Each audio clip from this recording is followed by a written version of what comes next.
네, 안녕하세요. 대한민국 정착 8년차 북한 이탈 주민 김주경입니다. 오늘은 북한 이탈 주민의 여가 생활에 대해서 잠깐 알아보도록 하겠습니다. 촬영 기준 요즘이 딱 휴가철이네요. 자, 여기 계신 분들은 혹시 이번 휴가 얼마나 다녀오셨나요?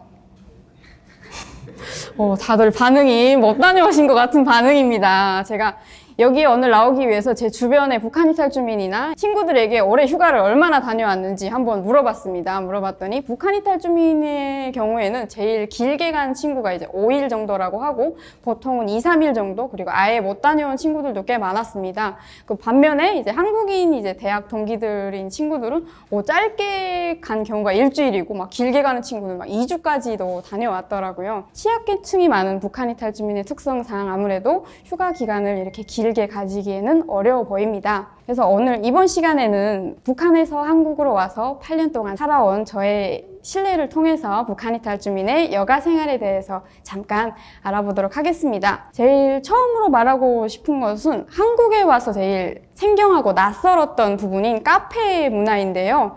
제가 한국에 와서 제일 카페를 처음 갔을 때 여기를 어떻게 오래 있지? 그리고 막 메뉴를 주문하는 것도 너무 어렵더라고요. 막 아메리카노, 카페라떼 가면 막 영어로 엄청나게 많은 이름이 써져 있잖아요. 그런 이름들을 보면서 뭘 주문해야 될지도 모르겠고, 주워들은 건 있어서 아메리카노 하나는 아는데 참 맛있고 달콤하고 시원하겠구나 라고 생각하면서 시켰는데 너무 쓰더라고요. 그래서 정말 뱉고 싶었지만 공공장소라서 차마 뱉지는 못하고 이제 다시 가서 이거 어떻게 마시냐 하니까 조금 마시기 편하게 하려면 우유를 조금 넣어라 라고 하시더라고요. 그래서 우유를 넣었는데 오히려 더 마시기 역해지는 그런 상황이 오더라고요. 이제 북한에서 우유 하면 주로 이제 탈지분유를 물에다 풀어 먹는 거를 이제 우유라고 하는 경우가 많아서 되게 달콤하고 약간 연유 같은 맛의 우유를 많이 접해왔었습니다. 한국에 와서 이제 갓 짜낸 젖소의 우유를 마시다 보니까 이게 우유라고 너무 이제 낯설었습니다. 그러다 보니까 이제 카페에 가서 메뉴를 주문하는 첫 단계부터 이제 꼬이기 시작하고,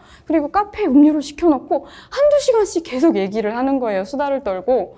근데 옆에 사장님도 계시고 눈치가 보이더라고요. 저는 어머, 여기서 이렇게 몇천 원짜리 하나 시켜놓고 몇 시간씩 앉아있어도 되는 건가? 라는 생각도 들고, 그래서 대학교 친구들하고 카페에 갔을 때도 되게 안절부절하면서 힘들었던 기억이 있습니다. 그래서 한국에서 한 2년, 3년 정도 살아가니까 어느 순간 그게 자연스러워지고 지금은 아이스 아메리카노 너무 좋아하고 잘 살고 있는데요. 이렇게 젊은 나이인 저도 카페 문화 같은 경우에는 되게 어렵고 적응하는 데 시간이 필요했는데, 한국에 오신 나이 드신 분들 같은 경우에는 참 적응하기 어렵겠다라는 생각이 들더라고요.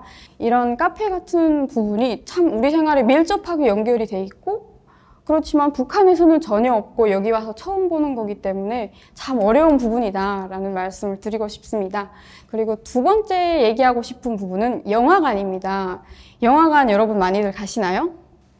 네, 다들 많이 가신다고 이제 머리를 끄덕여 주시는데요. 저도 영화관 가는 거 정말 좋아합니다. 대한민국에 와서 제일 좋은 점이 뭐냐라고 물어보면 가장 먼저 떠오르는 게 어떻게 보면 영화관일 정도로, 영화관이나 시설 부분이나 영화의 개수라던가 이런 부분은 정말 많은데요.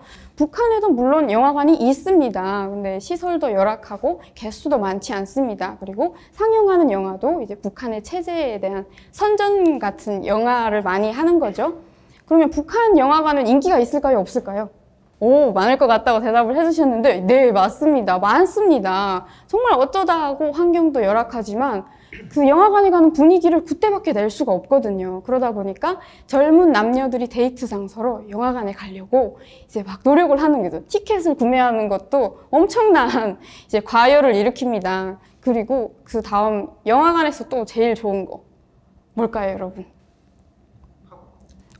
맞습니다. 팝콘입니다. 팝콘 정말 맛있죠. 근데 저희 신랑 같은 경우에도 영화관에서 먹는 팝콘은 대한민국이 정말 압권이다라고 말할 정도로 팝콘을 정말 좋아하고, 저도 정말 팝콘을 좋아합니다. 그래서 영화관이 항상 제가 제일 1순위로 대한민국에서 좋아하는 여가 생활 중에 하나라고 말씀드리고 싶습니다. 저뿐 아니라 아마 북한 이탈 주민 대부분의 모든 분들이 영화관에 가는 걸 참 좋아하실 거라는 생각이 듭니다. 영화관 하니까 또 떠올랐는데요. TV 시청, 드라마 빼놓을 수 없겠죠. 이제 북한에서도 한국 드라마 많이 봅니다. 근데 북한에서 보는 한국 드라마의 장르는 다 뭘 것 같나요, 여러분? 뭐 많겠죠. 로맨스도 있고 뭐 수사물도 있고 많지만 거기에 스릴러라는 장르가 얹혀집니다. 왜일까요?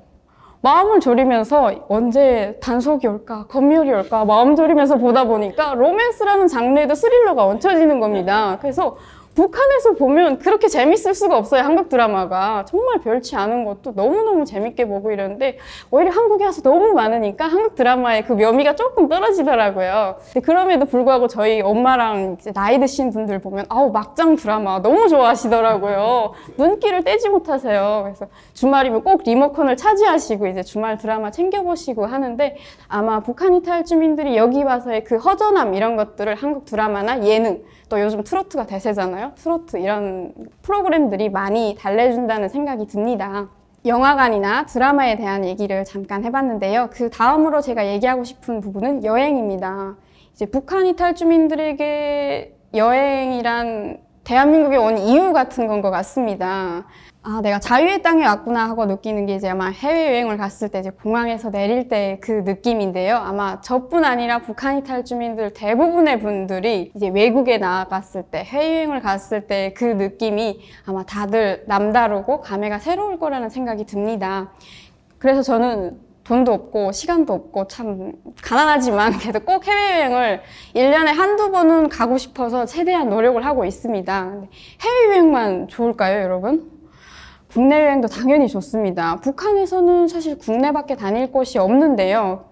근데 국내 여행이 자유롭지가 않습니다. 아까 앞에서 이제 박사님이 얘기해 주셨던 대로 이제 국내 여행을 다니는 게 북한은 이동의 자유가 있다 보니까 어디에 여행을 가려고 하면 여행증명서라는 것을 발급받아야 하는데요. 제가 살던 곳은 이제 함경북도 청진시라고 해서 한반도 지도를 보면 거의 위쪽에 있는 도시인데요. 그곳에서 평양으로 가려면 여행증명서를 필수적으로 발급받아야 합니다. 근데 여행증명서가 가서 저 평양 다녀올 테니까 좀 해주세요 하면 금방 해주면 참 좋겠죠. 그러면 이동의 자유가 있는 거지만 그렇지 않습니다. 가면 합법적인 절차를 받아서 하려면 2주 정도 걸리고요. 조금 빨리 받고 싶으면 또 뇌물을 줘야만 빨리빨리 받기 때문에 참 어디 가기가 돈이 없는 사람은 정말 쉽지 않습니다. 그런데 한국에서는 마음만 먹으면 지금 당장이라도 부산을 가고 제주도를 가고 떠날 수 있잖아요. 그래서 저희 엄마랑 월봄에 이제 부산 여행을 다녀왔었는데요. 엄마가 옆에 앉아서 부산까지 가는 거면 북한에서는 이제 리를 많이 얘기하는데 이제 천리가 되더라고요. 그러면 이제 400km에서 천리인 셈인데 그 천리를 가려면 북한에서는 일주일 정도가 걸리는 오래 걸리는 시간인데 엄마는 옆에 시원한 에어컨 아래에서 이제 몇 시간이면 부산에 가니까 정말 신세계라고 너무너무 좋아하시더라고요. 그래서 아마 저뿐 아니라 대부분의 북한 주민들이 이제 한국으로 오면 이런 이동의 자유를 마음껏 누릴 수 있다는 거에 큰 행복감이 있고 만족감이 아마 한국에서 원래 사셨던 분들보다 훨씬 더 높을 거라고 생각이 듭니다. 뭐 여기서는 당연하게 느꼈던 것들이 저에게는 그냥 새로운 곳에 아무런 제한이 없이 간다는 것만으로도 큰 기쁨으로 다가오기 때문에 그 만족감은 정말 비교할 수 없다고 생각이 듭니다. 그리고 여행하니까 또 떠올랐는데 캠핑도 제가 최근에 한두 번 가봤거든요. 근데 캠핑이 참 좋더라고요. 이게 한국에서 자란 친구들은 대도시에 살다 보니까 낯선 곳이어서 또 좋아하는 것도 있겠지만 저는 오히려 약간 고향에 간 것 같은 그런 느낌이 들더라고요.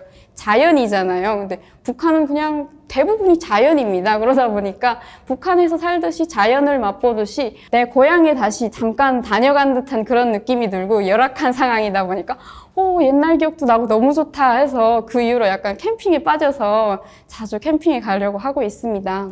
그 다음 얘기하고 싶은 부분은 쇼핑인데요. 이제 쇼핑도 어떻게 보면 여가 생활 중에 하나잖아요. 북한에서의 쇼핑, 시장에 가서 장을 보는 거죠. 쇼핑이라는 것은 무엇을 구매하는 거기 때문에. 그러면 북한에서의 쇼핑은 주로 생계와 관련된 쇼핑입니다. 아주 어릴 적에 기억해보면 엄마랑 시장에 가는 거 너무 좋았죠. 가면 예쁜 옷도 사주고 뭐 맛있는 간식도 사주고 하니까 계속 졸라서 같이 가고 했었는데 꼭 마냥 그렇게 즐거운 것만은 아니었어요. 지금 생각해보면 다녀오면 바지가랑이에 흙이 잔뜩 묻어있고 신발도 엉망이고 막 다리도 너무 아팠거든요. 그런데도 늘 졸라서 이제 엄마랑 함께 다녀오고는 했었습니다. 근데 성인이 돼서 시장에 간다? 참 힘들더라고요. 이제 하루 종일 일을 하고 경제 활동을 이어가고 있는데 또 다음날 끼니는 또 해결을 해야 하니까 북한은 뭐 냉장고나 이런 게 없기 때문에 보관도 용이하지 않고 식자재를 매일매일 구매를 해야 합니다. 그래서 이제 매일 시장에 가고 그런 걸 하는 게 참 고되더라고요.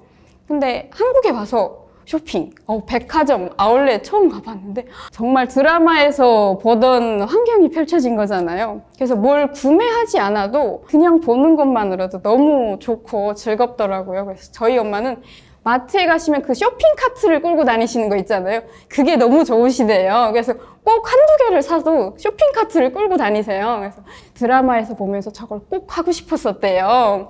그래서 아마 대부분의 북한에서 오신 분들이 이 쇼핑 카트 끄는 거에 대한 로망이 있으셨을 거라고 생각이 들고 아마 그런 그냥 단순한 행동만으로도 참 즐거워하시면서 장을 볼 거라는 생각이 듭니다. 그래서 또 쇼핑하니까 또 떠오른 생각이 서점인데요. 여러분 서점에 가는 거 즐거우신가요? 오, 다들 여기 박사님들이시고 하니까 끄덕여 주시는데요. 자, 서점에 가는 거 처음 가봤을 때 정말 너무 좋았습니다. 서점 도서관, 이제 저는 북한에서 학생의 신분으로 공부를 하던 학생이라면 대부분 정말 그런 생각이 들 거라고 생각이 드는데요. 북한도 도서관 물론 있습니다. 아마 아주 작은 공간에 뭐 이렇게 책 한 줄, 두 줄 뭐 이렇게 꽂아 있는 것 같긴 한데 서점도 물론 있습니다. 주로 서점에서 파는 책들은 학생들의 문제집이라던가 이제 학생들의 공부를 위한 책을 팔지 여기서처럼 뭐 자기계발서라던가 뭐 소설이라던가 이런 게 방대하고 다양하게 많이 있지는 않거든요. 그래서 제가 처음에 하나원에 있을 때 도서관에 가보고 거기에서 이제 하루 일과가 끝나면 그 도서관에 가서 두세 시간씩 계속 앉아 있었어요. 좋았거든요. 책이 많아서.